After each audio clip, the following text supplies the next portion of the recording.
Hello বন্ধুরা, আসসালামু আলাইকুম।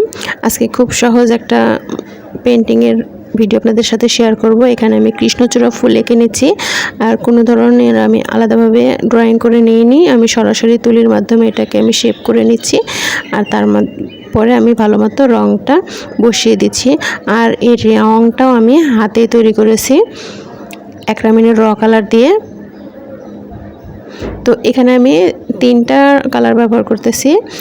একটা লাল ব্যবহার করেছি, তারপরে হলুদ ব্যবহার করেছি, আর লাল আর হলুদের মিশ্রণে আমি আরেকটা ব্যবহার করেছি, সেটা হচ্ছে কমলা। যদিও ভিডিওতে পুরোপুরি এটার যে আসল কালার সেটা কিন্তু বোঝা যাচ্ছে না, কিন্তু এটা বাস্তবে দেখতে খুব সুন্দর একটা কালার এসেছে পুরো কৃষ্ণচূড়া ফুলটাই। তো আমি যে হালকা কালারগুলো ইউজ করেছি তার মধ্যে আরও একটু লাল লাল ফোঁটা দিয়ে দিলাম। পাতার জন্য আমি সবুজ রং ব্যবহার করছি এখানে, আর এটাও কিন্তু অ্যাক্রিলিক দিয়ে আমি র কালার দিয়ে এই রংটা তৈরি করে নিয়েছি।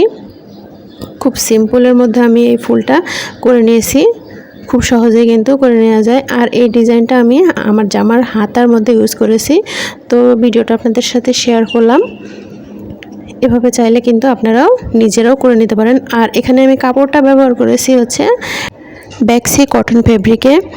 তো আশা করি আমার ভিডিওটা আপনাদের কাছে ভালো লেগেছে। তো আমার ড্রেসের দেখুন ফাইনাল লুক। এখানে আমি ডালপালা ব্যবহার করেছি। ধন্যবাদ।